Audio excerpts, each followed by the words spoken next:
ஒரு சிந்தனை. அதாவது பெண்ணின் பெருமையை நாம் சிறப்பாக உணர்ந்திருக்கிறோம் அப்படின்னு சொல்லலாம் இல்லைங்களா? நிச்சயமாக நமக்குள்ள ஒரு மாற்றத்தை, தாக்கத்தை அந்த சிந்தனைகள் ஏற்படுத்தி இருக்கும் அப்படின்னு நம்புறோம். இப்போ நாம மகிழ்ச்சியாக வாழணும் அப்படிங்கிறதுல இந்த உடல் நலத்திற்கும் மன அமைதிக்கும் எவ்வளவு முக்கியம் இருக்குதுன்னு உங்க எல்லாருக்குமே நல்லா தெரியும். அதைத்தான் இவ்வளவு நாட்களாக நம்ம பார்த்து கொண்டே இருக்கோம். மகான்கள் முழுக்க முழுக்க நம்முடைய உடல் நலத்தையும் மன அமைதியும் அதிகப்படுத்துவதற்காகத்தான் பல்வேறு விதமான யோக பயிற்சிகளை நமக்கு வழங்குறாங்க.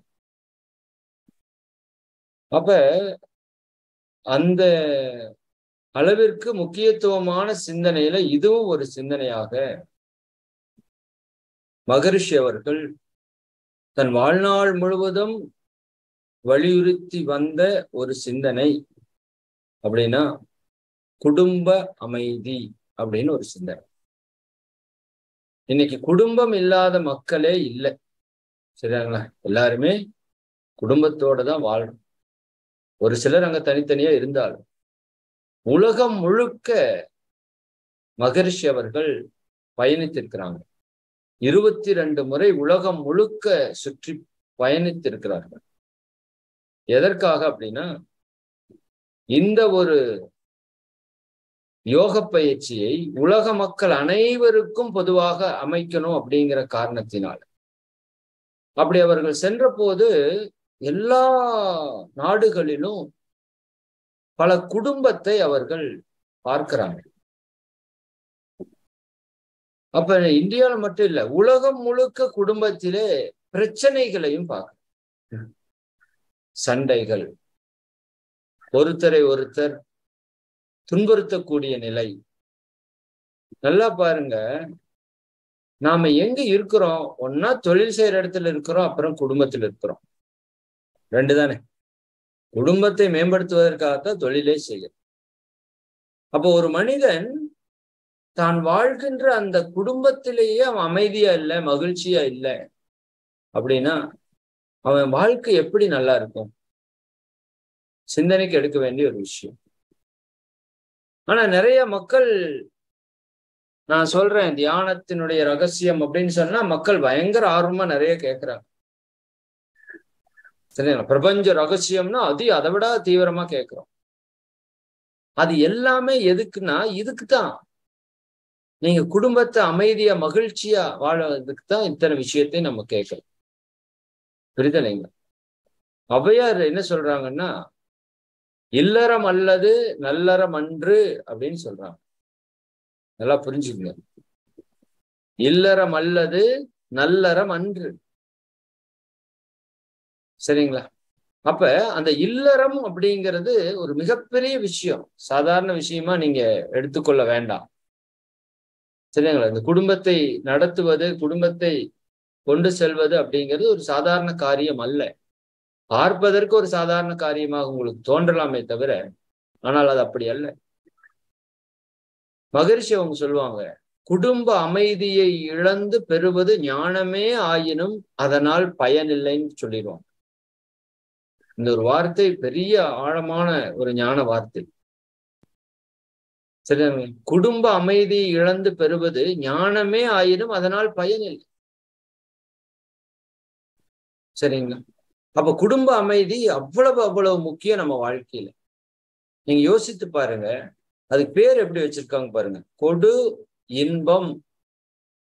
இன்பத்தை கொடுக்கக்கூடிய இடம், அதுதான் குடும்பம்னு பேரு. ஆனா இப்ப அப்படியே இருக்கு, இன்பத்தை எடுக்கக்கூடிய இடமா மாறிடுச்சு. சரிதானா? காலையிலிருந்து சாயங்காலம் வரைக்கும் வேலைக்கு போயிட்டு வர்றவர் வீட்டுக்கு வந்து கொஞ்ச நேரம் நிம்மதியா சந்தோஷமா இருக்கலாம் அப்படின்னு நினைச்சுதானே வர்றாங்க. ஆனா பல பேர் வீட்டுக்கு வர்றதே இல்லை. சரிதானே? என்ன காரணம்னா அங்க அவ்வளோ சந்தோஷம் இருக்குன்னு அர்த்தம். அப்ப ஏன் அப்படின்னா நான் எப்பவுமே சொல்லுவேன்ல, உடனுடைய நோக்கம் என்னன்னு தெரியல. குடும்பத்தினுடைய நோக்கம் என்னன்னு தெரியாததுனால நாம் அந்த குடும்பத்தை சரியா கையாள முடியல. தப்பு தப்பா கையாண்டு அந்த குடும்பத்திலே நிறைய துன்பங்களை, பிரச்சனைகளை நம்ம கிரியேட் பண்ணிடும். நல்லா புரிஞ்சுக்கணும். அப்ப அந்த குடும்பம்னா என்ன, எதற்காக குடும்பம் அப்படின்னு புரிஞ்சிருச்சுனாலே நம்ம குடும்பம் வந்து அமைதி ஆயிடும். நல்லதொரு குடும்பம் பல்கலைக்கழகம்னு சொல்றாங்க. நீங்க ஒரு குடும்பத்துல கத்துக்க முடியாத கல்வியே கிடையாது. ஞானம் முதல் கொண்டு குடும்பமே சொல்லி கொடுக்கும். நல்லா புரிஞ்சுக்கோங்க, இது பெரிய விஷயம். பாருங்க, தனியா ஒருத்தன் இருக்கிற வரைக்கும், கல்யாணம் ஆகிறதுக்கு முன்னாடி வரைக்கும் தனியா ஒருத்தர் இருக்கிற வரைக்கும் அவர் சம்பாதிக்கிறதெல்லாம் அவர் தனக்குன்னே தானே யூஸ் பண்ணுவாரு. 30,000 50,000 1,00,000 என்ன சம்பாதிச்சாலும் அது தனக்குன்னு தான் பயன்படுத்துவார். எப்ப திருமணம் ஆகிறதோ, அத்தனை நாள் வரைக்கும் தனியா கடையில போய் சாப்பிட்டு இருந்த நபர், சரிதானுங்களா, என்னைக்கு திருமணம் ஆகிறதோ அன்னைக்குதான் தனக்காக ஒருத்தி இருக்கிறா, அல்லது தன் கூட ஒருத்தி இருக்கிறா, அவளுக்கும் வேணுங்கிற ஒரு பண்பே அப்பதான் உருவாகும். நல்லா புரிஞ்சுக்கோங்க. அதற்கு அடுத்த நிலையில குழந்தைகள்னு வர்றப்ப தனக்காக 3 பேர் இருக்கிறாங்க, 4 பேர் இருக்கிறாங்க, அவங்களுக்காக நான் செய்யணுங்கிற ஒரு தன்மை உருவாகும். சரிங்களா? இந்த தன்மை அப்படியே உயர்ந்து உயர்ந்து உயர்ந்து உயர்ந்து ஒரு நாள் என்ன ஆகும்? சரிங்களா? இப்ப நம்மை போலதான பிறரும் அப்படிங்கிற ஒரு உணர்வுக்கு வரும். அதனாலதான் இந்த தேசத்துல மனித வாழ்க்கையை 4 பிரிவா பிரிச்சாங்க. இல்லறம், சரி, முதல்ல வந்து பிரம்மச்சரியம். ஃபர்ஸ்ட் என்னங்க? இளமை நோன்பு, அதைத்தான் பிரம்மச்சரியம்னு சொல்லு. 2வது இல்லறம், சரிங்களா? 3வது வானப்பிரஸ்தம், 4வது சந்நியாசம்னு ஒரு மனிதனுடைய வாழ்க்கையை 4 பிரிவா நம்ம முன்னோர்கள் பிரித்தாங்க. அது அந்த பிரம்மச்சரியமாகிய இளமை நோன்பில் நாம் என்ன பண்ணணும்னா, நம்ம வாழ்க்கைக்கு தேவையான கல்விகளை எல்லாம் செம்மையாக கற்றுக்கொள்ள வேண்டும், இன்க்ளூடிங் குடும்ப இயல் வரைக்கும். அதற்காகத்தான் ஒரு நீண்ட காலம் மனிதனுக்கு அந்த பிரம்மச்சரிய விரதம். அப்ப அதிலிருந்து அவன் கற்றுக்கொள்ளக்கூடிய கல்வியினுடைய பலன்தான் அவன் அடுத்த பகுதியாகிய இல்லறத்துல அவனுடைய திறமையான சிறப்பு மிக்க ஒரு நபராக அங்க எடுத்துக்காட்டும். இன்னைக்கு நமக்கு வாழ்க்கை கல்வி இல்லாதனால குடும்பத்துல பல சிக்கல்களை நம்ம அனுபவிக்கிறோம். சரிதானுங்க? சரி, அப்ப அந்த இல்லறம் எந்த அளவுக்கு ஸ்ட்ராங்கா இருக்குதோ அந்த அளவுக்கு தான் அவன் வானப்பிரஸ்தம் என்று சொல்லக்கூடிய நிலை. சரிங்களா? இல்லறத்தினுடைய செயல்களை எல்லாம் முடிச்சுட்டு அப்புறம் அந்த தியான நிலைகளுக்குள்ள, தத்துவ நிலைகளுக்குள்ள ஆழமாக பயணிக்கிறான்.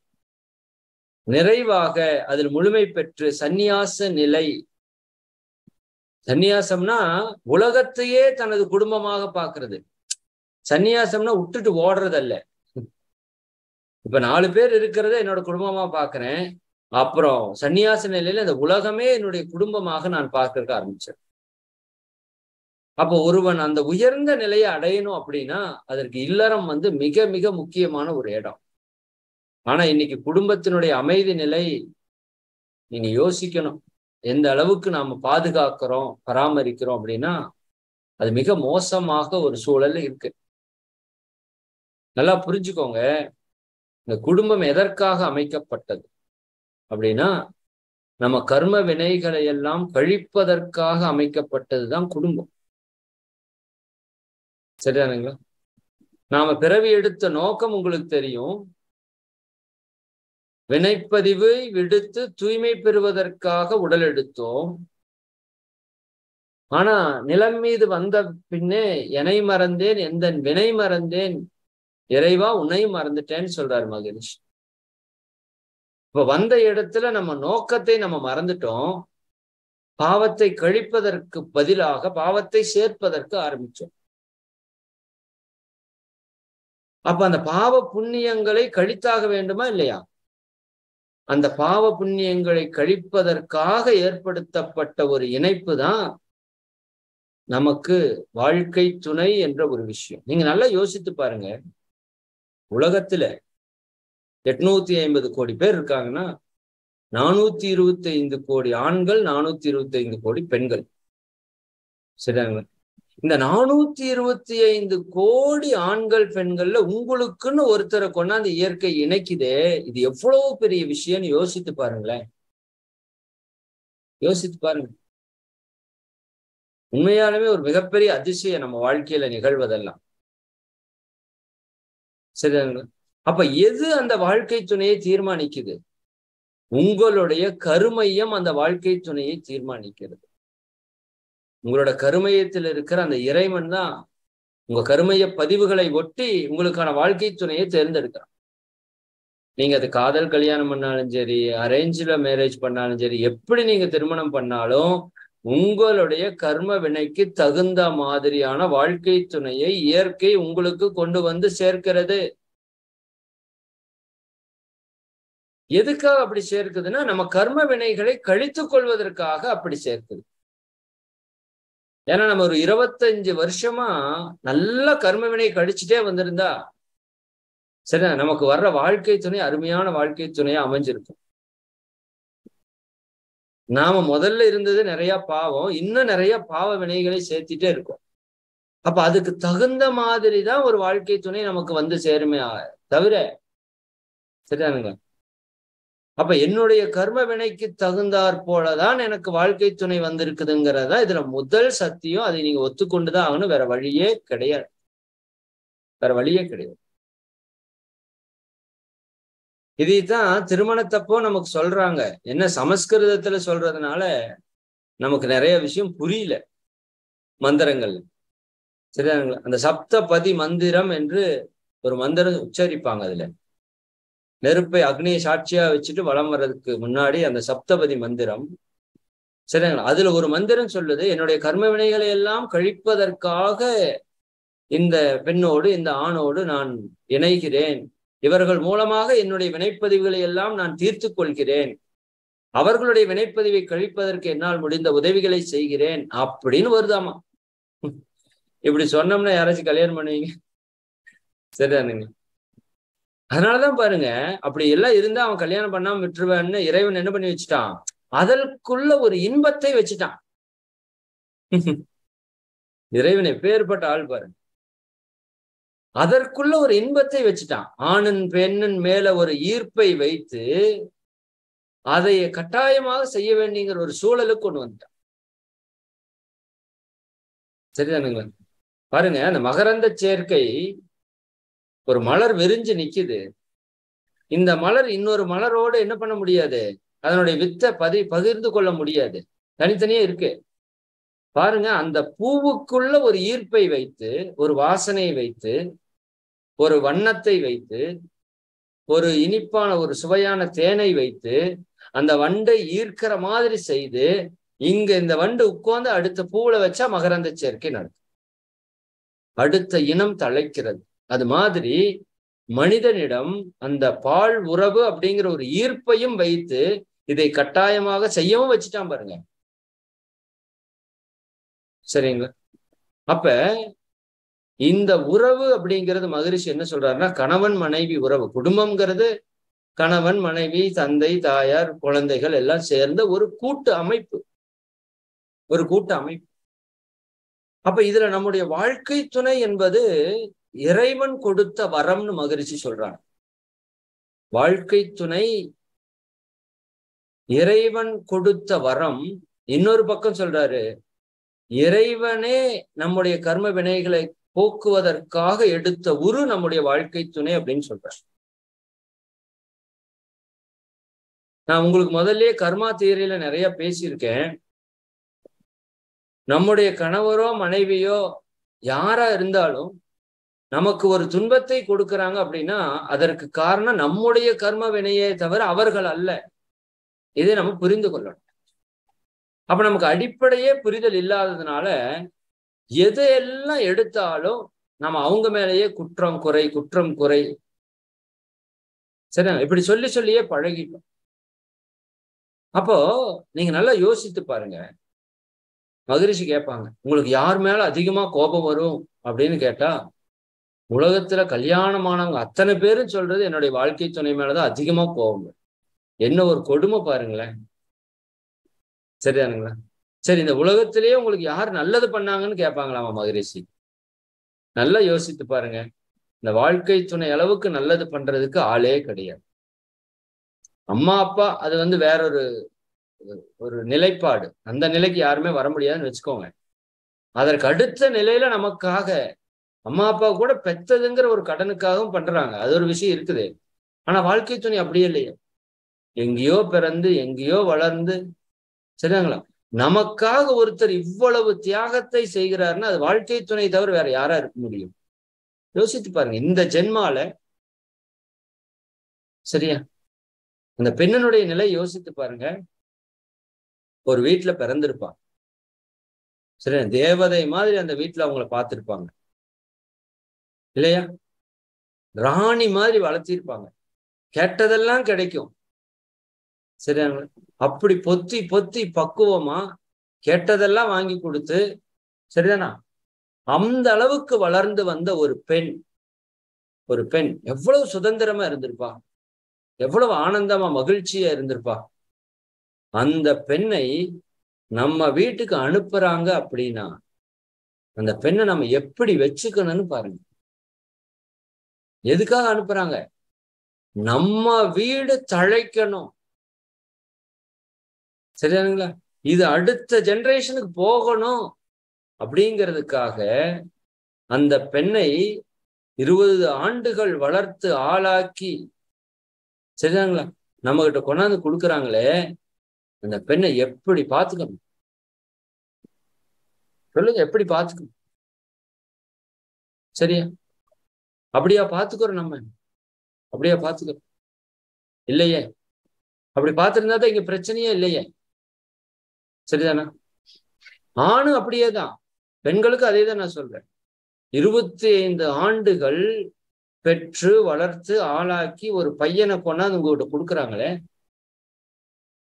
சரியாங்களா, அந்த பையன் நம்ம குழந்தைகளுக்காக உழைக்கிறானே, அவ்வளவு உழைப்பை கொடுக்கிறானே, அப்ப அந்த பையனை நாம எப்படி பார்த்தோம்? இந்த 2 புரிதலும் நமக்குள்ள இருக்கணும், சரியாங்களா? மகரிஷி தான் சொல்லுவாங்க, திருமணம் அப்படிங்கிறது துன்பப்படுத்துறதுக்கான லைசன்ஸ் நிறைய பேர் நினைச்சுக்கிறாங்க. ஒருத்தரை ஒருத்தர் எப்படி வேணா துன்புறுத்திக்கலாம் அப்படிங்கிறதுக்கான ஒரு விஷயமா. திட்டனா திட்டிக்கலாம், அடிக்கிறனா அடிச்சுக்கலாம், உதைக்கிறனா உதைச்சுக்கலாம், யாரும் எதுவும் கேட்க முடியாது. புரியுதா இல்லைங்களா? அது அல்ல திருமணம். அப்ப திருமணம்ங்கிறது என்ன? என்னுடைய கர்ம வினைகளை கழிப்பதற்காக இறைவன் கொடுத்த உரு. பாரதியார் சொல்வாரு, ஒரு நல்ல ஒரு வரி, காதல் செய்யும் மனைவி தெய்வம் காணீர். யாராமாங்க? காதல் செய்யும் மனைவி தெய்வம் காணீர், கடவுள் நிலை அவளாலே எய்தல் கூடும். இந்த மனைவியால என்ன பண்ண முடியுமா? நீங்க கடவுள் நிலையை கூட எய்த முடியும். அவர் ஆணாக இருந்ததால காதல் செய்யும் மனைவின்னு சொன்னார். அவர் பெண்ணா இருந்தா காதல் செய்யும் கணவன் சொல்லியிருப்பார். அவங்க யாராமா? தெய்வம் காணீர். தெய்வமே தான் அந்த உருவுல வந்திருக்குப்பா, புரிஞ்சுக்க. நீ உன்னோட கர்மாவை கழிக்கிறதுக்காக வந்திருக்கு. அவங்களுக்கு உனக்கு நல்லதோ கெட்டதோ செய்ய வேண்டிய அவசியம் இல்லை. உன்னோட கர்ம வினையில நல்ல புண்ணிய கர்மா இருந்ததுன்னா உங்களுக்கு நல்லது செய்வாங்க. நம்ம கர்ம வினையில பாவ வினை இருந்ததுன்னா அவங்க துன்பம் கொடுப்பாங்க. இதான் இயல்பு, இதான் இயற்கை நியதி. இப்ப இந்த அடிப்படையே நமக்கு புரியாம இருந்துச்சு. அதான் இப்ப பிரச்சனை, சரியாங்க? அப்ப 425 கோடியில ஒரு பெண் ஒரு ஆண் உங்களுக்கு வாழ்க்கை துணையா வந்திருக்குதுன்னா அது உங்க கர்மாவை போக்குவதற்கு அப்படின்னு புரிஞ்சுக்கோ. அவங்க ஏதாவது துன்பம் கொடுத்தா கூட என்னுடைய தெரிந்தோ தெரியாமலோ நான் செய்த கர்ம வினைகள் அவர்கள் மூலமாக நீங்குகிறது, நன்றின்னு சொல்லி பழகிட்டீங்கன்னா நீங்க வாழ்க்கையில வெற்றி பெற்றுவீங்க. இல்லாட்டி வாழ்நாள் முழுக்க கஷ்டம். இன்னொன்னு நான் அடிக்கடி சொல்றது உண்டு, இதுதான் ரொம்ப ஹைலைட். எனக்கு தெரிஞ்சு இந்த ஒரு தத்துவமே போதும். ஆனா உங்களுக்கு பலவிதமான ஆங்கிள் சொல்லணுங்கிறதுக்காக நிறைய விஷயங்களை ஷேர் பண்றேன். எனக்கு தெரிஞ்ச இந்த ஒரே தத்துவம் போதும். குடும்ப அமைதி. குடும்ப அமைதிக்கு மட்டும் இல்ல, பல விதமான பிரச்சனை தீர்க்கறதுக்கு உங்களுக்கு ஆல்ரெடி நான் பேசியிருக்கேன் இதை பத்தி. ஒரு மனிதன் இப்படி இருக்கிறதுக்கான காரணங்கள் 16 இருக்கு. இப்ப நான் இப்படி இருக்கிறதுக்கு காரணம் 16 காரணம் இருக்கு. சரி, என்னுடைய பெற்றோர், அவர்களிடமிருந்து வந்த கருவமைப்பு, வித்து சக்தியில வந்த பதிவுகள், சரிங்களா, நான் பிறந்த இடம், நான் வளர்ந்த சூழல், நான் கற்ற கல்வி, என்னுடைய நண்பர்கள், நான் உண்ட உணவு, என்னுடைய பழக்க வழக்க ஒழுக்கங்கள், என்னுடைய ஆராய்ச்சி, சரியா, நான் வாழுகின்ற இடம், காலம், தேசம், இப்படி பல அமைப்புகள் என்னை உருவாக்குது. நல்லா புரிஞ்சுக்கோங்க. அது போல ஒவ்வொருத்தருக்கும் 16 காரணங்கள் வேறையா இருக்கு. இதை பத்தி நான் ஆல்ரெடி உங்களுக்கு விளக்கமா பேசியிருக்கேன், அதனால திரும்ப அதை போர் அடிக்கல. இப்ப நீங்கள் இப்படி இருக்கிறதுக்கு காரணம் 16 காரணம் இருக்கு. நான் இப்படி இருக்கிறதுக்கு காரணம் 16 காரணம் இருக்கு. உங்க கணவர் அப்படி இருக்கிற காரணம் 16 காரணம் இருக்கு. சரியா? இது எதையுமே தவறு என்று சொல்லவே முடியாது. அதுதான் இங்க பெரிய பிரச்சனையே. நான் அந்த கதையை சொல்லியிருப்பேன் உங்களுக்கு, இருந்தாலும் மீண்டும் ஞாபகப்படுத்துறேன். ஒரு ஆண், ஒரு பெண் திருமணம் நடக்குது. அந்த ஆணினுடைய குடும்ப பழக்கம் என்னன்னா, அவங்க நம்மள மாதிரி ஒரு யோகா பண்ற ஒரு குடும்ப பழக்கம்னு வச்சுக்கோங்களேன். அவங்களுக்கு இதை பத்தி எல்லாம் தெரியும். இல்லாட்டி இந்த ஐயர் மாதிரி ஒரு குடும்ப பழக்கம்னு வச்சுக்கோங்க. அவங்க காலையில 4 மணிக்கு எந்திரிப்பாங்க, எல்லா வேலையும் ப்ராப்பரா பண்ணுவாங்க, அப்புறம் 8 மணிக்கு தூங்குவாங்க. இது ஒரு இயல்புல இருக்கிற ஒரு குடும்பம். அந்த பெண் வீட்டுல அவங்க அப்பா மளிகை கடை வச்சிருக்காரு. நைட்டு 11 மணிக்கு தான் கடை சாத்திட்டு வருவார். எல்லாரும் உட்காந்து குடும்பத்தோட உட்காந்து 12 மணிக்கு தான் சாப்பிடுவாங்க. சாப்பிட்டுட்டு 1 மணிக்கு படுப்பாங்க. இது அந்த குடும்பத்தோட பழக்கம். சரிங்களா? அப்ப 12 மணி 1 மணிக்கு படுத்து பழக்கம். அந்த பொண்ணு 8 மணிக்கு தான் எந்திரிக்கும். இது நேச்சராவே அதுக்கு 20 வருஷமா அப்படி பழக்கம். இவங்க 4 மணிக்கு எந்திரிச்சு பழக்கம், இவங்க 8 மணிக்கு எந்திரிச்சு பழக்கம். இவங்க 2 பேருக்கு திருமணம் பண்ணி வச்சுட்டீங்கன்னு வச்சுக்கோங்க. அடுத்த நாள் காத்தால் என்ன ஆகும்? இவர் 4 மணிக்கு எந்திரிச்சிருவார். எந்திரிச்சு அது யோகா பண்ற, அதை பண்ற, இதை பண்றேன்னா அந்த பொண்ணு என்ன சொல்லும்? என்னடா பண்றீங்க எல்லாரும்? வீட்டுல எல்லாரும் நடுராத்திரி எந்திரிச்சு என்னவோ தசு புசுன்னு கிடக்குறீங்க, கவனம் படுக்க மாட்டீங்களாடா அப்படின்னு சொல்லும். நினைக்குமா இருக்காதா? சரிதானே? ஏதோ தப்பான இடத்துல மாட்டிட்டு மாட்டிருக்குதே அப்படி தோணுமா இல்லையா? சரி, அந்த ஆணுக்கு என்ன தோணும்? என்ன இந்த புள்ள 6 மணி ஆகி 7 மணி ஆகி 8 மணி வரைக்கும் தூங்குறாளே, இவ எப்படி இவளை வச்சுட்டு குடும்பத்தை ஓட்டுறது? இப்படி தூங்கிட்டு இருக்கிறே குடும்பம் விளங்குமா? அங்கேயே ஆரம்பிச்சிரு பிரச்சனை. சரி, நீங்க சொல்லுங்க, 4 மணிக்கு எந்திரிக்கிறது சரியா, 8 மணிக்கு எந்திரிக்கிறது சரியா? நீங்க எந்த அளவுக்கு பயிற்சியில் இருக்கீங்க நான் பாக்குறேன். எது சரின்னு சொல்லுங்களேன் பார்ப்போம். 8 மணிக்கு எந்திரிக்கிறது சரியா, 4 மணிக்கு எந்திரிக்கிறது சரியா? நீங்க எல்லாம் சேட் பண்ணலாம். 4, 8 இது வேணா போடலாம். இல்ல உங்களுக்கு என்ன தோணுதோ அதை போடலாம். யூடியூப்ல இருக்கிறவங்களும் போடலாம். யூடியூப்ல எவ்வளவு பேர் இருக்காங்கன்னு தெரியல. சிந்தனையாளர்களே, 2 விஷயம்.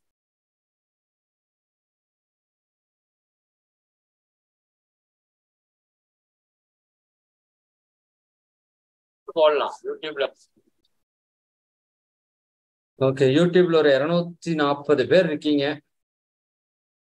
ஜூம்ல ஒரு 350 பேர் இருக்கீங்க.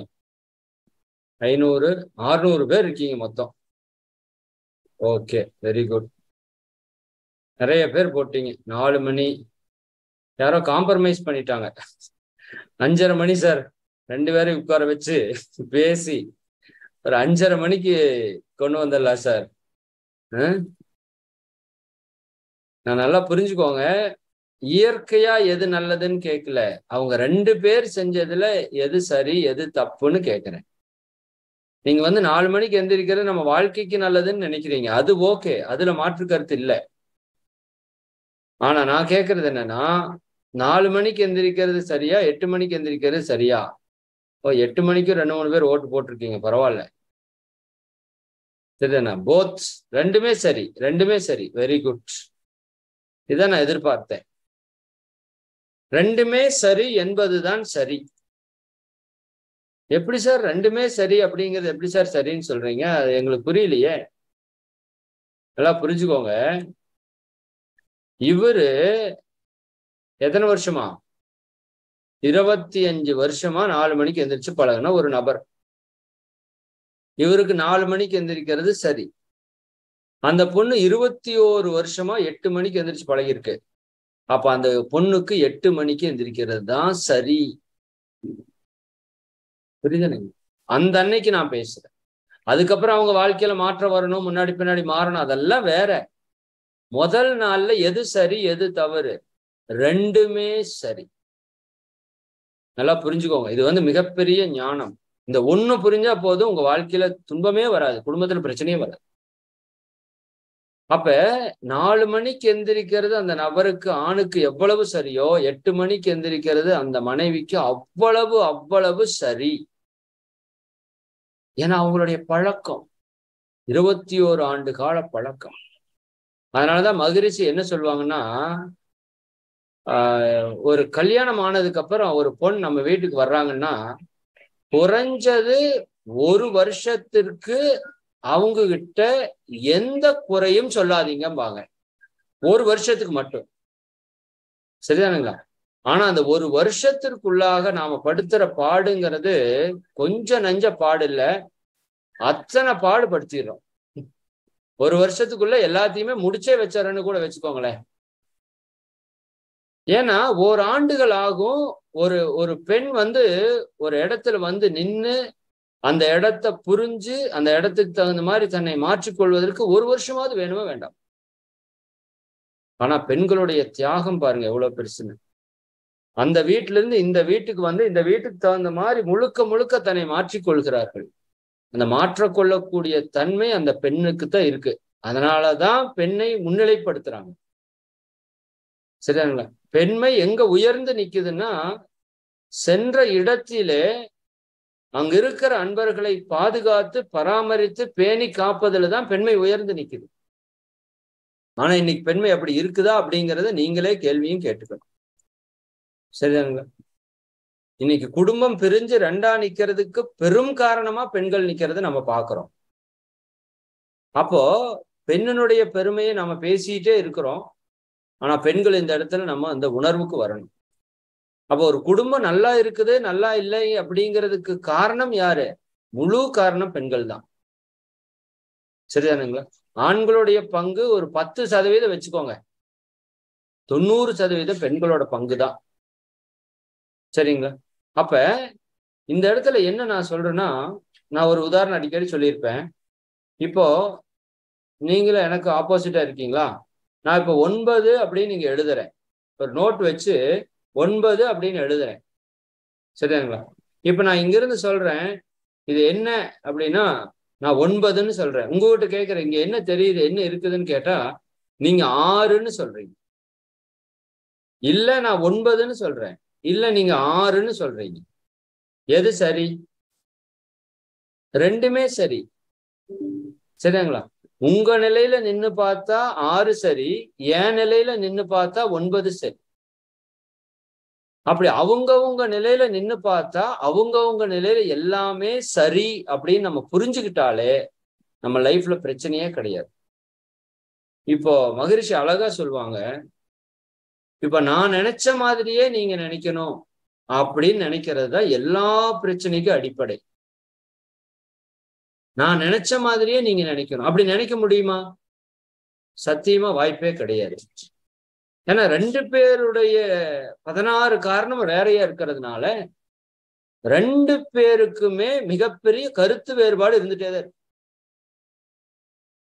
அது 2 பேரும் ஆணா இருந்தா 2 பேர் பெண்ணா இருந்தாலே வேறுபாடு நிறைய இருக்கும். இதுல ஒரு ஆணையும் ஒரு பெண்ணையும் சேர்த்து வைக்கிறப்ப இன்னும் நிறைய வேறுபாடு இருக்கு. இன்னும் நிறைய வேறுபாடு இருக்கு.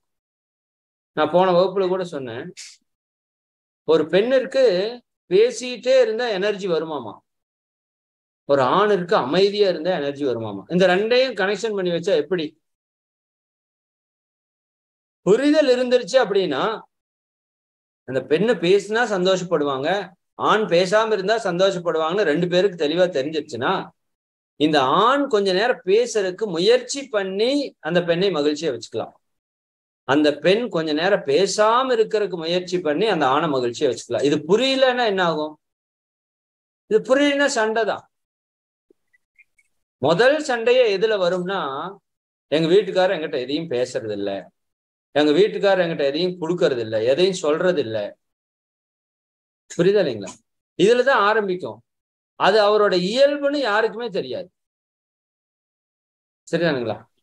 அதே போல பெண்களுக்கு பாராட்டினா பிடிக்கும்னு சொல்லுவாங்க. இயல்புலயே எல்லாருக்குமே பாராட்டினா பிடிக்கும். பெண்களுக்கு ரொம்ப அதிகமா எந்த தன்மை இருக்கும்னா, பாராட்டுதலுக்காக ஏங்கக்கூடிய தன்மை இருக்கும். அதைத்தான் ஏங்காதீங்க நான் போன வகுப்புல சொன்னோம். அப்போ ஒரு நல்ல கணவரா இருந்தா என்ன பண்ணுவாரு? அந்த பெண்ணை கரெக்டா ஹேண்டில் பண்ண தெரியும். நான் சொல்றது என்னன்னா, ஹேண்டில் பண்ற அறிவு தான், எல்லா இடத்துலயுமே ஹேண்டில் பண்ற அறிவு தான். ஒரு நாயை ஹேண்டில் பண்ணோம்னா கூட அதை பத்தின அறிவு வேணும்னு நம்ம பேசியிருக்கோம் இல்லையா முதல்ல? சரிதாங்களா? ஏன்னா என்ன பண்ணா நாய் கடிக்கும், என்ன பண்ணா நாய் வாலாட்டும் நமக்கு தெரியணும். அப்பதான் ஒரு நாயவே நீங்க கரெக்டா ஹேண்டில் பண்ண முடியும். அப்ப எல்லா பொருளையுமே அப்படித்தான், அந்த ஹேண்டில் பண்ற அறிவு வந்துருச்சுன்னா நம்ம வாழ்க்கை சந்தோஷமா இருக்கும். இப்போ நான் உங்க எல்லாருக்கும் கேட்டுக்கிற தாழ்மையான வேண்டுகோள் என்னன்னா, நாம் ஒரு குடும்பத்துக்குள்ள வந்துட்டோம். நீ சாகிற வரைக்கும் அந்த குடும்பத்துலதான் இருக்கணும்.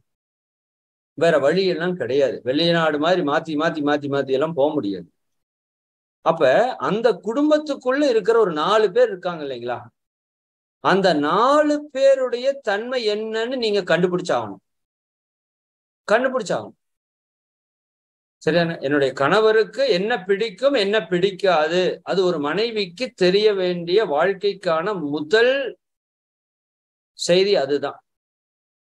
அதே மாதிரி கணவருக்கும் அதேதான். மனைவிக்கு என்ன பிடிக்கும், என்ன பிடிக்காது. சரியாங்க? நம்மள எவ்வளவு பேருக்கு இந்த ரிசர்ச் தெரியும்னு நினைக்கிறீங்க? சுத்தமா தெரியாது. சரியாங்க? ஒரு கணவர் என்ன எதிர்பார்க்கிறார், ஒரு மனைவி என்ன எதிர்பார்க்கிறாங்க, அவங்களுக்கு எது செஞ்சா பிடிக்கும், எது செஞ்சா பிடிக்காதுன்னே தெரியாது. இப்படியே வாழ்க்கை ஓடுது 40 வருஷமா 50 வருஷமா. வாழ்க்கை முழுக்க சண்டை தான். புரியுதா நீங்க?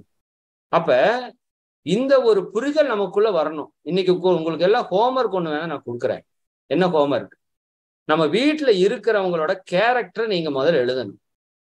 அவங்க எப்படி, சரிங்களா? அவங்க காலையில இருந்து நைட் வரைக்கும் நீங்க அவங்கள யோசிச்சு, அவங்க என்னென்ன வேலை எப்படி எப்படி செய்வாங்க, எத்தனை மணிக்கு எந்திரிப்பாங்க, எத்தனை மணிக்கு தூங்குவாங்க, என்ன சாப்பிடுவாங்க, எது அவங்களுக்கு பிடிக்கும், எது அவங்களுக்கு பிடிக்காது, எந்த இடத்த அவங்க ஆர்வமா பண்ணுவாங்க, எந்த இடத்துல அவங்க சோம்பேறித்தனமா இருப்பாங்க. சரிதானுங்களா? இன்க்ளூடிங் நம்ம இவங்க ஒரு அம்மா இருக்காங்க, நவரத்னம் அம்மான்னு ஒரு பேராசிரியர், மிக அற்புதமான ஒரு பேராசிரியர். சரிங்களா? அவங்கதான் சொல்லுவாங்க, கணவர் எப்படி இருப்பாருன்னா அவர் எப்படி வேணா இருப்பார். சரிங்களா? காலையில எந்திரிச்சுட்டு அந்த லுங்கி எங்க கழட்டி போடுவார்னா எங்க வேணா கழட்டி போடுவாராமா. வீட்டுக்குள்ள எங்க வேணா கிடக்கு லுங்கி. புரியுதானுங்களா? நிறைய பெண்களுக்கு இந்த பழக்கம் இருக்கு. துணி அங்கங்க கழட்டி போடுறது, கிளிப்பு அங்கங்க கழட்டி போடுறது. புரியுதானுங்களா? ஆண்களுக்கு அதே மாதிரிதான். சீப்பு எங்க வைப்பாங்கன்னே தெரியாது, எங்க வேணா சீப்பு வைப்பாங்க. துண்டை எங்க போடுவாங்க, எங்க வேணா துண்டை போடுவாங்க. அப்ப இதுல இருந்து என்ன நீங்க புரியுது அப்படின்னா, இது அவங்களோட கேரக்டர் நீங்க புரியணும். நீங்க இதுலதானே மல்லு கட்டிட்டு இருக்கீங்க. 1000 தடவை சொல்லியிருப்பேன் உனக்கு. சரி, நான் அப்படித்தானே கேட்குறீங்க. 1000 தடவை சொல்லிட்டேன், உனக்கு புத்தியே வராதா, உனக்கு அறிவே இல்லையா, இது சரியா வைக்க மாட்டியா? நல்லா புரிஞ்சுக்கோங்க, அது அவங்களுடைய இயல்பு. அதை மாத்துறதுங்கிறது அவ்வளவு சாதாரண விஷயம் அல்ல. நான் சொல்லுவேன்ல, ஒரு நாய் வாழை இப்படி சுருண்டு இருக்கு, சரி, உங்களால் நிமித்த முடியுமா? நிமித்த முடியாது. நாய் வாழை நிமித்துக்கு போனா நீங்க தான் தோத்து போயிருவீங்க. புரியுதா இல்லைங்களா? நாய் வாழை நிமித்த முடியாதுன்னு நீங்க புரிஞ்சுக்கிட்டா அதுல ஒரு பிரச்சனையும் இல்லை. அப்ப நான் என்ன சொல்றேன், இவங்க இப்படித்தான் இருப்பாங்கன்னு முதல்ல புரிஞ்சுக்கோங்கன்னு நான் சொல்றேன். அவங்கள மாற்ற முடியாது. குடும்பத்துல பெரிய பிரச்சனையே எப்படியாச்சும் அவரை மாத்தியே ஆகணும் அப்படின்னு முடிவு பண்றோம். ஆணா இருக்கட்டும் பெண்ணா இருக்கட்டும். ஆளை வேணா மாத்தலாம், அது வேணா கொஞ்சம் ஈஸி. சரிங்களா? கேரக்டர் எல்லாம் மாத்துறதுக்கு வாய்ப்பே கிடையாது எனக்கு தெரிஞ்சு. அவங்களா சிந்திச்சு தெளிஞ்சு உணர்ந்து மாறினா ஒழிய மாற்றவே முடியாது. ஏன் நான் இவ்வளவு தீர்க்கமா சொல்றேன்னா, என்னாலேயே என்னை மாற்றிக்கொள்ள முடியல, உங்களாலேயே உங்களை மாற்றிக்கொள்ள முடியல. புரியுதா நான் என்ன சொல்றேன்னு? நான் இப்படி எல்லாம் இருக்குன்னு நினைக்கிறேங்க, அப்படி என்னாலேயே இருக்க முடியல பல இடங்கள்ல. உங்களுக்கு அது பொருந்தும். கோவப்பட வேண்டாம்னா கோவப்படுறோம், சரிங்களா? பேச வேண்டாம்னா அந்த இடத்துல பேசுறோம். அப்ப நான் இவ்வளவு நாளா இவ்வளவு தீவிரமா ஆன்மீகத்துல பயணிக்கிற என்னாலேயே என்னை மாற்றிக்கொள்ளணும்னு நினைக்கிறேன், என்னால் மாற்றிக்கொள்ள முடியலையே. அப்ப எந்த பயிற்சியும் இல்லாத அவங்க எப்படி மாற்றிக்கொள்வாங்க? மாற்றிக்கொள்ள முடியாது, இது சத்தியம். மாற்றிக்கொள்ளணும்னு எதிர்பார்த்தீங்கன்னா நீங்க தோத்து போயிருவீங்க வாழ்க்கையில. சரிங்களா? புரிதலுக்குள்ள வரணும். இவர் இப்படித்தான் நீங்க முடிவு கட்டணும், அதை நீங்க சங்கல்பமா எடுக்கணும். சரிதானுங்களா? இவர் எங்க போடுவார் துண்டை, எங்க வேணா போடுவார்னு நீங்க ஒரு மனவளத்தை முடிவு எடுத்துட்டீங்கன்னா உங்களுக்கு டென்ஷன் ஆக மாட்டீங்க. துண்டு எங்க கடந்தாலும் சரி, வீட்டுக்காரர் அவரோட இயல்பு அப்படித்தான், சரி எடுத்து போட்டு போயிட்டே இருக்கு, அது ஒரு பெரிய விஷயமே கிடையாது. சரிங்களா? இது புரியலைன்னா வாழ்நாள் முழுக்க துண்டுக்கு சண்டை தான். சரி, இவரையே மாத்த முடியலையா, இவங்க மாமனார் மாமியாரை போய் மாத்துறதுக்கு முயற்சி பண்ணுவாங்க. அது அட்ட வேஸ்ட். நாமளாவது 30 வருஷம் 40 வருஷம் கர்மாவை தூக்கிட்டு வாழ்ந்துட்டு இருக்கிறோம். மாமனார் மாமியார் 60 வருஷம் 70 வருஷம் கர்மாவை தூக்கிட்டு பழக்கத்துல வாழ்ந்துட்டு இருக்காங்க. அவங்களை எப்படி நீங்க போய் மாத்த முடியும்? சத்தியமா மாத்தவே முடியாது. புரிஞ்சுக்குங்க, நாய் வாழ நிமித்தவே முடியாது. யாரால மாத்த முடியாது. இன்னொன்னு என்ன சொல்றேன் பாருங்க, மாத்த வேண்டிய அவசியமும் இல்லை. மாத்த வேண்டிய அவசியமும் இல்லை. மாத்த முடியாதுங்கிறது ஒரு பக்கம் இருந்தாலும் மாத்துறதுக்கு ஏதாவது அவசியம் இருக்கா? இல்ல. நாய் வாழ நீங்க திருப்பறதுக்கு என்ன அவசியம் இருக்கு?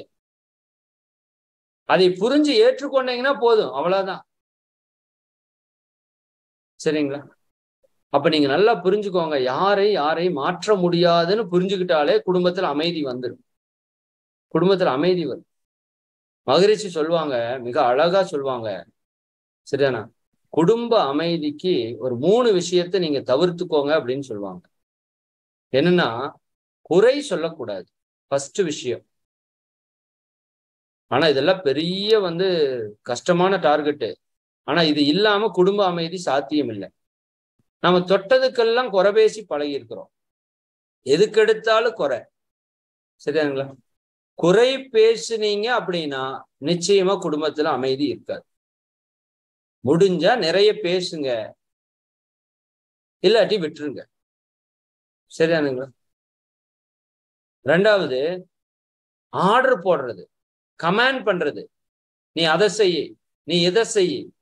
புரியுதா இல்லைங்களா? நீ அப்படி இருக்காத, நீ இப்படி இருக்காத, நீ இப்படித்தான் இருக்கணும். ஆர்டர் போடுறது, கமாண்ட் பண்றது. சரியானுங்களா? இல்லைன்னா இன்னொன்னு இருக்கு, டிமாண்ட் பண்றது, உன்னை செய்யறதுக்கு வற்புறுத்துறது. சரியாங்களா? இதை நீங்க செஞ்சே ஆகணும்னு வற்புறுத்துற பாருங்க, இது மிக மோசமான ஒரு நிலை. எத்தனை பக்கம் நான் பாக்குறேன். உங்களுக்கு அந்த பெண்ணின் பெருமையில கூட ஒரு வார்த்தை சொல்லியிருப்பேன். ஒரு பெண்ணை அவங்க பெற்றோர் வீட்டுக்கு போகக்கூடாதுன்னு வற்புறுத்துறீங்கல்ல, இது எவ்வளவு பெரிய பாவமா வரும் தெரியுமா? மிகப்பெரிய பாவமா வரும். சரி, ஒரு ஆணுக்கு அப்படித்தான். அவங்களோட அம்மா அப்பா சகோதரிகள் மேல அவருக்கான அந்த கடமையை செய்யறதுக்கு தடுக்கிறது எத்தனையோ பேரை நம்ம பாக்குறோம். 2 பக்கமே இந்த துன்பம் இருக்கு.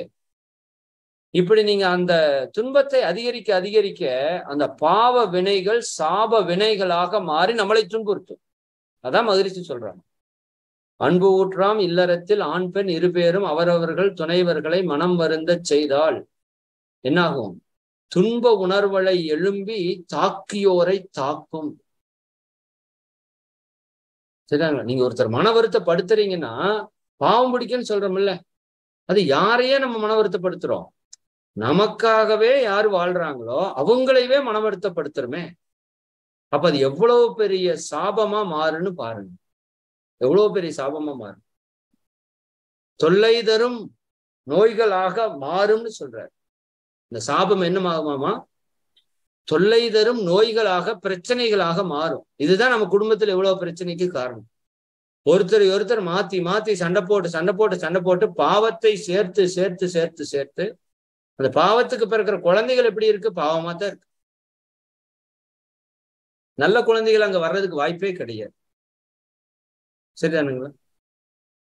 அப்ப நீங்க நல்லா புரிஞ்சுக்கோங்க, இந்த பாவத்தினுடைய வெளிப்பாடு எங்க தெரியும்னா, உங்களுக்கு ஒரு குழந்தை பிறக்கும்ல அங்க தெரியும். அப்புறம்தான் தெரியும். ஒரு கணவன் ஒரு மனைவியை படுத்தக்கூடிய கொடுமை எல்லாமே இயற்கை எங்க எடுத்து காட்டும்னா, அவனுக்கு ஒரு மகள் பிறப்பா. அந்த மகளுக்கு, அந்த மகள் மேல அவன் உயிரையே அன்பே வச்சிருப்பான். அந்த இடத்துல அவனுக்கு ஒரு தாக்கத்தை அது கொண்டு வந்து சேர்த்திடும். வெளியிலிருந்து வந்த ஒரு பெண்ணை நீ படுத்திய துன்பத்திற்கு உன்னுடைய பெண்ணிற்கு துன்பத்தை கொடுத்து அந்த இயற்கை தீர்க்கும். தேவையான்னு பாருங்க. அப்பதான் வலினா என்னன்னு தெரியும். சரிதானுங்களா? அதனாலதான் குழந்தை அப்படிங்கிறது ஒரு பெரிய விஷயம் நம்ம சொல்றோம். ஒவ்வொரு வீட்லயும் 2 குழந்தை, ஆணொன்னு பெண்ணொன்னு இருக்குன்னு நம்ம முன்னோர்கள் சொல்றாங்க. அது வரம்னு சொல்றாங்க. அது ஏன் வரம்னா, சரிதானுங்களா, அப்பதான் அதனுடைய உண்மைத்தன்மை என்னன்னு புரியும். அந்த பெண் எப்படி வளர்ந்திருப்பான்னு எப்ப தெரியும்? எப்ப தெரியும்? ஒரே நிமிஷம், டைம் ஆயிடுச்சா? ஓகே, இன்னொரு 5 நிமிடம். எப்ப தெரியும்னா, நம்ம வீட்டுல ஒரு பெண் வளர்றப்பதான் தெரியும். அதனாலதான் சொல்லுவாங்க, நீ எல்லாம் அக்கா தங்கச்சி கூட பிறக்கலையா அப்படின்னு கேக்குறாங்கல்ல. என்ன காரணம்? அப்படி பிறந்து வளர்ந்திருந்தா தானே அவங்களோட தன்மை என்ன, அவங்க எப்படி இருக்கிறாங்க, சரிதானா, அவங்கள பற்றி ஒரு புரிதல் இருக்கும். இல்லாட்டி அந்த பெண்மை பற்றி புரிதலே இருக்காதே. அப்ப நல்லா புரிஞ்சுக்கோங்க, இப்ப செய்யற ஒவ்வொரு செயலுக்கும் விளைவு நிச்சயமா வரும். இயற்கை அதுல காம்ப்ரமைஸே ஆகாது. அதனால முடிந்த வரைக்கும் அன்பர்களே நல்லா புரிஞ்சுக்கோங்க. இது இன்னும் பெரிய சப்ஜெக்ட். இன்னைக்கு ஜஸ்ட் நான் தொட்டு விட்டுருக்கிறேன். இதுக்குள்ள நிறைய பேசணும், நம்ம பேசுவோம். சரிங்களா? குடும்பத்துக்குள்ள ஃபர்ஸ்ட் நம்ம நீக்க வேண்டியது என்னன்னு மகரிஷி சொல்றாங்கன்னா, ஈகோ. தான் அப்படிங்கிற அகங்காரம் எங்கெல்லாம் மேல வருதோ அங்கெல்லாம் கண்டிப்பா பிரச்சனை வரத்தான் செய்யும். மகரிஷி சொல்லுவாங்க, விட்டு கொடுத்து போங்க, விட்டு கொடுத்து போங்கன்னு. எல்லாருமே சொல்றாங்க, மகரிஷி சொல்றாங்க, விட்டு கொடுத்து போங்க. சரிதானா? விட்டு கொடுக்கறது அவ்வளவு நல்லது. நம்ம படிச்சுட்டே இருக்கிறோம், பல கதைகளை படிக்கிறோம். 2 மான்கள் காட்டிலே சென்று கொண்டிருந்தது, தாகம் எடுத்தது, கொஞ்சம் தண்ணீர் இருந்தது. 2 மான்களும் வாய வச்சது, தண்ணீர் குறையவே இல்லை. ஒன்றுக்கு ஒன்று விட்டு கொடுத்து தண்ணீரை குடிக்கவே இல்லைன்னு படிக்கிறோம், கதையா படிக்கிறோம். ஆனா இங்க விட்டு கொடுக்கிற வேலையே கிடையாது. நீயா நானாதான் எல்லா வீட்லயும். சரியானுங்களா? அப்ப விட்டு கொடுக்கிற தன்மை இல்லைன்னா கெட்டு போயிரும்ல. இப்ப மகரிஷிட்டு கேக்குறாங்க, யாரு சாமி விட்டு கொடுக்கறது அப்படின்னு கேக்குறாங்க. மகரிஷிட்டே கேக்குறாங்க, யாரு சாமி விட்டு கொடுக்க? விட்டு கொடுக்கறது சரிதான், யாரு விட்டு கொடுக்கறது? அதுக்கு மகரிஷி அழகா ஒரு உதாரணம் சொன்னாரு. இப்ப 5 வயசுல ஒரு பையன் வர்றான், 10 வயசுல ஒரு பையன் வர்றான். 2 பேர்கிட்டே ஒரு பாலுக்கு 2 பேர் சண்டை போட்டிருக்காங்க. ஒரு பால், ஒரு பந்துக்காக 2 பேர் சண்டை போட்டிருக்காங்க. அப்ப நீங்க யாருகிட்ட போய் விட்டு கொடுக்க சொல்லுவீங்கன்னு கேக்குறாரு. இப்ப எல்லாருமே சொல்றாங்க, அந்த 10 வயசு பையன்கிட்ட போய் விட்டு கொடுக்க சொல்லுங்க. ஏன் அவங்ககிட்ட போய் விட்டு கொடுக்க சொல்லுங்க? ஏன்னா அவனுக்கு அறிவு கொஞ்சம் ஜாஸ்தி, சொன்னா புரிஞ்சுக்குவான். அவன் வளர்ந்த பையன், அறிவு ஜாஸ்தி, சொன்னா புரிஞ்சுக்குவான். அதனால அவங்ககிட்ட போய் சொல்லுவோம், சாமி விட்டு கொடுக்கணும். சரிதானா? இவ்வளவுதாங்க. இதேதான் வாழ்க்கை. யார் அறிவாளியோ, யார் அறிவில் உயர்ந்திருக்கிறார்களோ அவர்கள் விட்டு கொடுத்து செல்லுங்கள். நல்லா புரிஞ்சுக்கோங்க, எல்லாராலையும் விட்டு கொடுக்க முடியாது. அறிவில் உயர்ந்தவர்கள், மனதில் ஆற்றல் மிக்கவர்கள் தான் விட்டு கொடுக்க முடியும். விட்டு கொடுக்கறது சாதாரண விஷயமா நினைச்சுக்காதீங்க. கோபப்படுறது சாதாரண விஷயம், அமைதியா இருக்கிறது பெரிய விஷயம். ஒன்றை வேணும்னு பிடிவாடம் இருக்கிறது சாதாரண விஷயம், ஒன்றை விட்டு கொடுப்பது மிகப்பெரிய விஷயம். சரிதானுங்களா?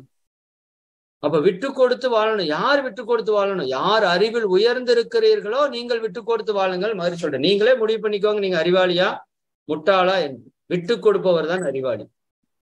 மகரிஷி சொல்லுவாங்க, 2 ஹூக்கு இப்படி மாட்டிருக்கு, 2 கொக்கி இப்படி மாட்டிருக்கீங்கன்னா ஒரு கொக்கிய ஸ்ட்ரைட் பண்ணிட்டீங்கன்னு வச்சுக்கோங்க, இந்த கொக்கி என்ன பண்ணாலும் அதுல மாட்ட வைக்க முடியாதும்பார். அப்ப இந்த கொக்கிய நாம மாறணும். ஸ்ட்ரைட்டா இருக்கிற கொக்கிய நாம மாறிட்டோம்னா ஆப்போசிட்ல இருக்கிற ஆளு என்ன பண்ணாலும் நம்ம கிட்ட பிரச்சனை வராதுங்கிற மகரிஷி. சரிதானுங்களா?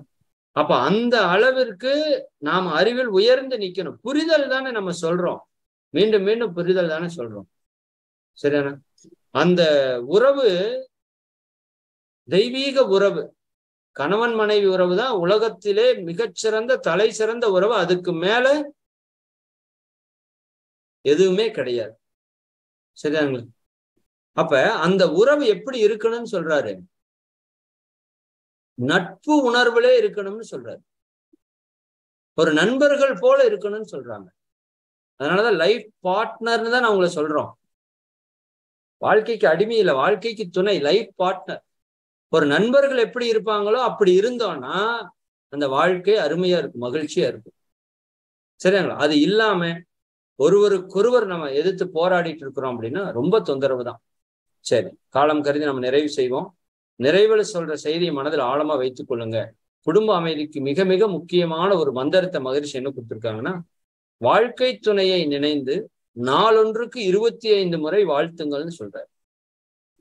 ஏன்னா இந்த பிரச்சனை எல்லாத்துக்கும் காரணம் கருத்து வேறுபாடு, மனதிலே இருக்கிற முரண்பாடு. அப்போ ஒருவரை ஒருவர் நல்லா வாழ்த்த வாழ்த்த வாழ்த்த வாழ்த்த என்ன ஆகும்னா, அப்பதான் அந்த உயிர் கலப்பு ஏற்படும், மன ஒருமித்த நிலை உண்டாகும்.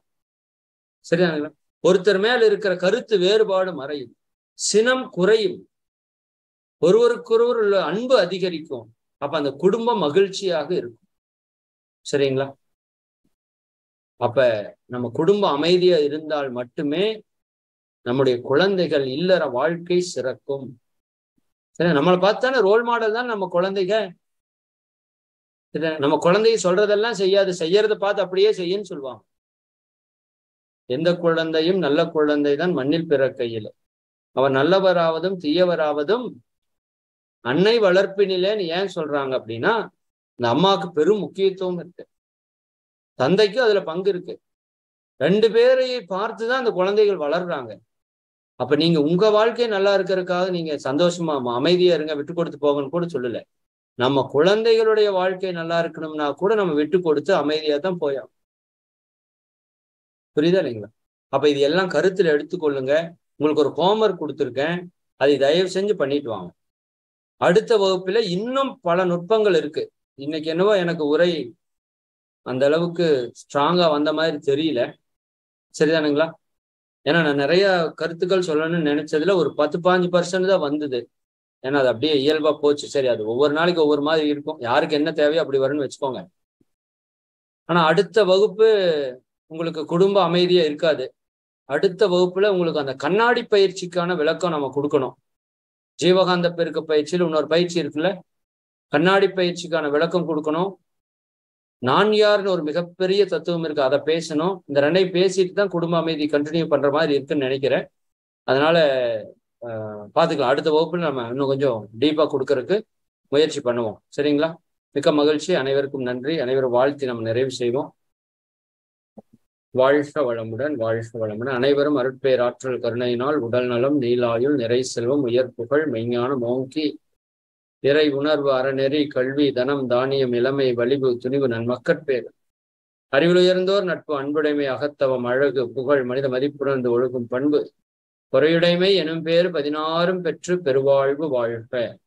வாழ்க வளமுடன், வாழ்க வளமுடன், வாழ்க வளம், வாழ்க வளம், வாழ்க வளமுடன். நண்பர்களே, மிக்க மகிழ்ச்சி. சரி.